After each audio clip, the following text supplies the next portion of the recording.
তো বন্ধুরা দেখো, এদিকে উনানটা ধরিয়ে দিয়েছি আর বসিয়ে দিয়েছি কড়াই, আর কড়াইয়ের মধ্যে কিছুটা জল দিয়েছি। তো কি করব বলো তো, আজকে রান্না করব কাঁঠাল। এই যে কাঁঠাল, আজকে কাঁঠালটা আমি একটু অন্য রকমের রান্না করব।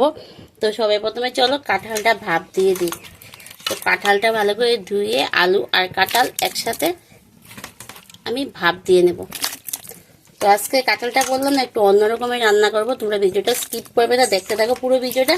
আর যদি ভালো লাগে একটা লাইক করবে, কমেন্ট করবে, শেয়ার করবে। আর যারা এখনো আমার এই চ্যানেলটি সাবস্ক্রাইব করেনি প্লিজ সাবস্ক্রাইব করে দিও, পাশে দেখায় বেল আইকনটা অল করে দিয়ে পরবর্তী যে আমি নতুন ভিডিওগুলো করবো সেটার নোটিফিকেশন তোমাদের কাজের সঙ্গে সঙ্গে পৌঁছে যাবে। আর যারা আমার নতুন বন্ধুরা ভিডিও দেখছো তোমাদেরকে অসংখ্য ধন্যবাদ। তোমাদেরকেও বলছি আমার চ্যানেলটা সাবস্ক্রাইব করে আমার পাশে থেকো, আমাকে একটু সাপোর্ট করো। আর যারা ফেসবুক থেকে দেখছো তোমাদেরকে অসংখ্য ধন্যবাদ বন্ধুরা। তো তোমাদেরকে বলে দিই, আমার ফেসবুক আইডির নাম হলো রাজশ্রী মজুমদার। তো প্লিজ তোমরা একটু ফলো করে দিও আর আমার পাশে থেকো।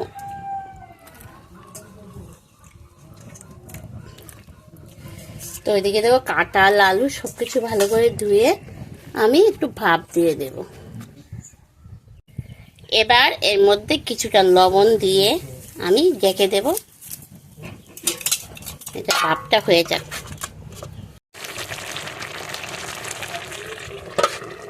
কাঁঠালটা বন্ধুরা দেখো, কাঁঠাল আর আলু সিদ্ধ করে খুব সুন্দর করে সিদ্ধ হয়েছে। দেখো নামিয়ে নিয়েছি, এখানে আমি একটা ইসের মধ্যে ঝরিয়ে নিয়েছি জলগুলা। দেখো তো খুব সুন্দর নরম করে সিদ্ধ করে নিয়েছি। তো চলো এদিকে কড়াইতে তেল বসিয়ে দিয়েছি, ওদিকে রান্নাটা আরম্ভ করে দিই। তেলটা গরম হয়ে গেছে আর আমি দেখো আজকে লইট্টা শুটকি মাছ দিয়ে কাঁঠাল রান্না করবো। এখানে আছে লইট্টা শুটকি মাছ, ভালো করে ধুয়ে পরিষ্কার করে নিয়ে নিয়েছি। এর মধ্যে আছে লবণ আর হলুদ দিয়ে এবার এটা ভেজে।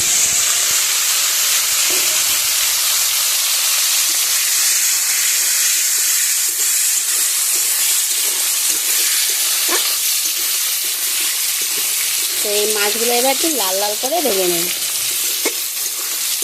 তো আজকে কাঁঠালটা আমি লইট্টা শুটকি মাছ দিয়ে রান্না করব।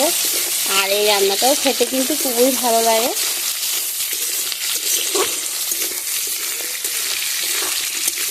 অনেকগুলো শুটকি মাছ দিয়েছি।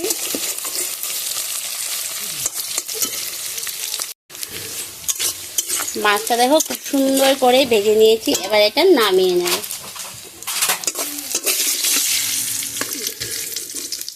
এই দেখছো খুব সুন্দর করে ভেজে নিয়েছি। তো এই মাছ ভাজা তেলের মধ্যে তেল আমি একটু বেশি দিয়েছিলাম, তো সেই তেলটার মধ্যেই ফোড়ন দিয়ে দেবো। রসুন থেতো করে, বেশ কিছুটা রসুন থেতো করে দিয়েছি। আর দেখো এখানে কিছুটা পেঁয়াজ কুচি, তো সেটাও ফোড়ন দিয়ে দিলাম। দিয়ে এটা একটু খুব ভালো করে এখন ভেজে নেব।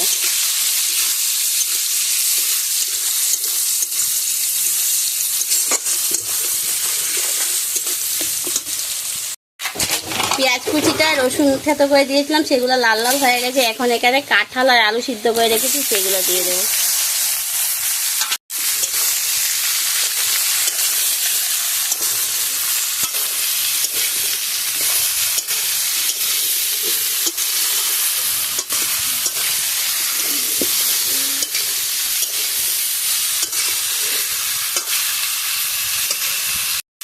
এবার এর মধ্যে পরিমাণ মতো লবণ দিব। তো কাঁঠালটা আমি সিদ্ধ করার সময় কিছুটা লবণ দিয়েছিলাম, তো পরিমাণ মতো এখন লবণ দিয়ে দেবো।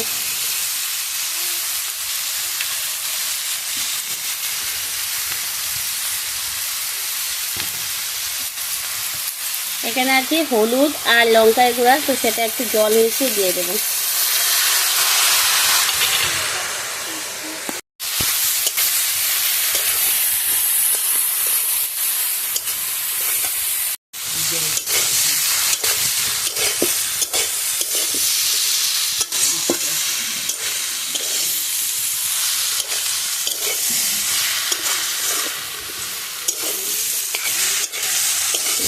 খুব ভালো করে এটা চাপিয়ে নেব।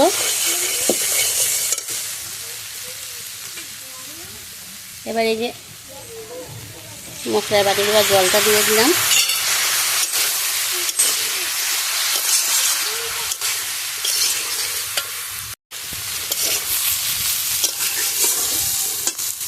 খুব ভালো করে দেখো আমি চাপিয়ে নিয়েছি। এবার এর মধ্যে শুটকি মাছগুলো সব দিয়ে দেবো।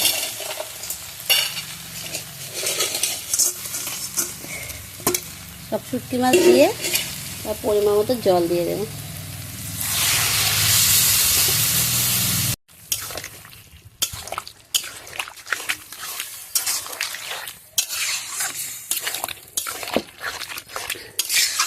তো এই আমি শুটকি মাছের রেসিপিতে এত মশলা ব্যবহার করি না, শুধু লঙ্কা আর হলুদ ব্যবহার করি আর রসুন একটু বেশি করে দিয়ে দিই। পেঁয়াজ কিছু তো দিয়ে দিয়েছি, এর মধ্যে আমি জিরা টিরা ব্যবহার করব না, কারণ ভালো লাগবে না। শুটকির গন্ধতে জিরা ব্যবহার করলে ভালো লাগে না।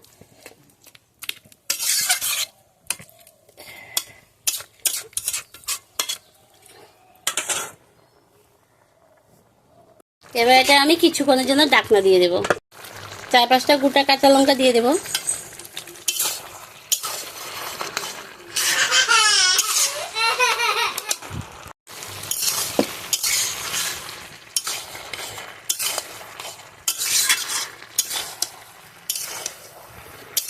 রান্নাটা আমার কমপ্লিট হয়ে গেছে, এখন এভাবেই নামিয়ে নেব।